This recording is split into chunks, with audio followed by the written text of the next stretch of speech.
يا مساء الفل عليكم. ازيكم عاملين ايه؟ يا رب تكونوا بخير. في البدايه كده وكالعاده نصلي على النبي الاول عليه افضل الصلاه والسلام. هنعمل مع بعض النهارده حاجه جميله جدا وهتعجب. تحليه جميله. معايا لتر من اللبن. هنحط على اللتر من اللبن ده 4 معالق نشا. ماشي زي ما انتوا شايفين كده. كملوا الفيديو للاخر، والله العظيم فيديو جميل وحلو، ولو عملتوا الاطفال كمان هيحبوه. يعني ممكن تحط من 4 معالق ل5 معالق نشا. هتدوبي طبعا النشا كده على البارد. اللبن بارد ويعني مش على البارد زي ما انتوا شايفين كده. كوبايه من السكر، والسكر حسب الرغبه برضو. يبقى احنا حطينا ايه؟ اللبن، نشا، سكر، 3 مكونات بس. عايزه تضيفي فانيليا، الفانيليا هتديها طعم جامد جدا، بس انا كنت عايزه ابسط الموضوع يعني. فانا عندي الفانيليا والله، بس عايزه ابسط لكم الموضوع يعني. 3 مكونات بس: لتر لبن، 4 معالق نشا، كوبايه من السكر. شايفين القوام بتاع المهلبية؟ لحد دلوقتي هنقدر نقول عليها مهلبية لحد ما ايه، ما تشوف الشكل النهائي. كده انا بقلب باستمرار اهو. بجيب من تحت واقعد اقلب كده.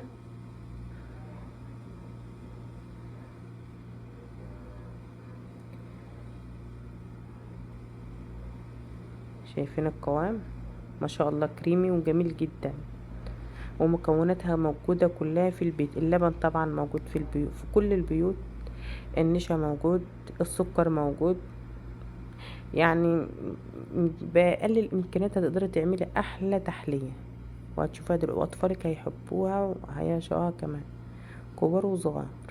شايفين كده اللي بتغلي ازاي؟ انا بقول لكم هي بتغلي من الجوانب ازاي. اول ما توصل للقوام ده وتغلي كده خلاص، يبقى كده هنطفي عليها. وشايفين القوام؟ هنطفي عليها كده النار.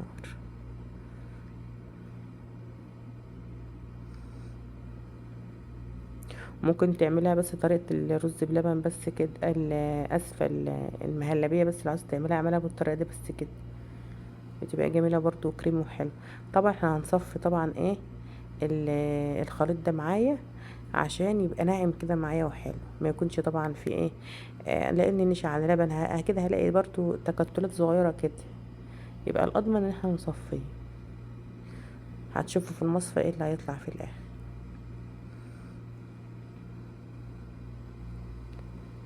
شايفين انا اقصد ايه بقى؟ اهو. يبقى احنا كده ايه، صفيناه وضمنا ان ما فيهوش اي حاجه. انا كنت عايزه مش عايزه الخلطه تبقى تخينه قوي، فقلت هعملها في صينيه تاني، يعني ايه، بحيث ان المقطع الخلطه كده تبقى مش تخينه قوي، انتوا فاهمين قصدي، يبقى السمك بتاعها برضو ايه، معقول كده. فقلت افردها هنا.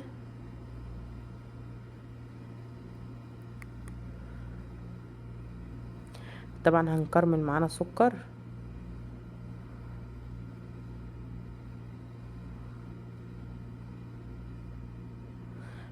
في المرحله دي تحطها في التلاجة ساعتين اتنين.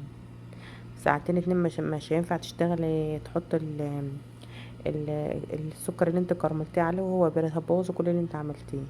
معايا كوبايه من اللبن كده، عليهم معلقتين نشا.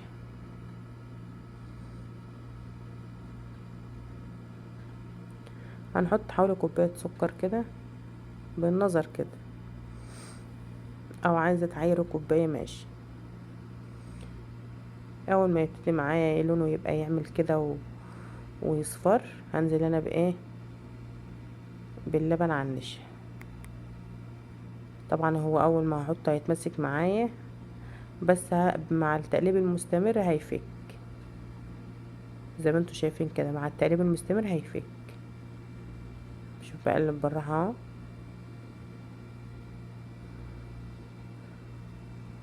مش عايزه قوامه يفتح معاكي قوي، حطي نشا على ميه بس، عشان تحافظي على اللون بتاعه يبقى اصفر برضو عادي. حطي نشا على ميه.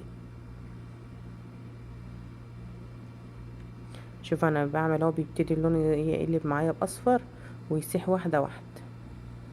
كل ما بحس ان هو بيمسك معايا بزود شويه.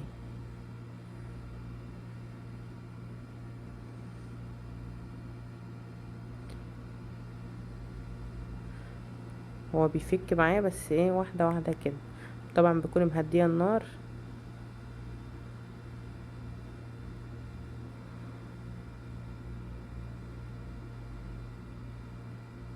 زي ما انتوا شايفين كده. مش عايزاه يبقى تخين معاكي قوي. ما تكترش نشا، حطي شويه ميه على معلقه نشا بس.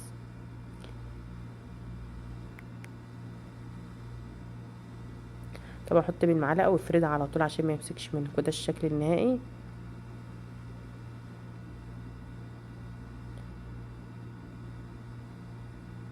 ايه رايكم؟ وطعمها جميل جدا. طعمها جميل والله بجد. طبعا انا كنت بعد الفتره دي برضو حطيتها في التلاجة. الوش اللي فوق مسك برضو، وهي بقت ماسكه معايا خالص اهي. هبتدي اقطع بقى.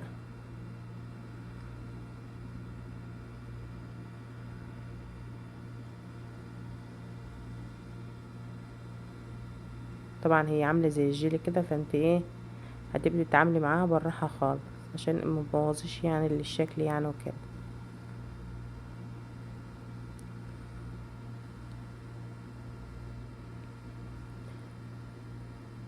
طبعا لو عندك السكينه بتاعه الحلويات دي بتبقى افضل واحسن. شايفين الشكل؟ شايفين؟ يا بل لك ان تتخيل بقى الطعم بقى. ايه رايكم؟ جميله جدا والله، والاطفال هيحبوها. اعملوها جربوها، قولوا لي رايكم في الكومنتات. واللي بيتفرج عليا ولسه ما عملش اللايك يعمل لايك. شايفين عامله زي الجيل ازاي؟ كريمه خالص وطعمها جميل. شايفين؟ حاجه جميله وخفيفه. وبصي بثلاث مكونات بس: دقيق ونشا وسكر. عملتي يعني طبقتين، كل طبقه والتانية لها شكل مختلف، ابيض واورنج، بثلاث مكونات بس. لو استفدت من الفيديو اعملي لي لايك واكتبي لي كومنت حلو، قولي لي رايك بجد في الفيديو ايه. وربنا يحسن ما بين ايديكم يا رب. شايفين الجمال؟ وربنا يصلح احوالنا جميعا يا رب. هستنى رايكم في الكومنتات بجد، قولوا لي رايكم ايه. ماشي.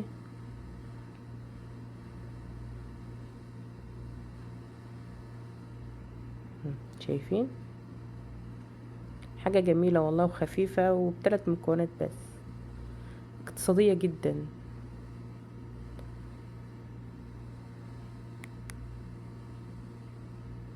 يلا في رعايه الله، مع السلامه.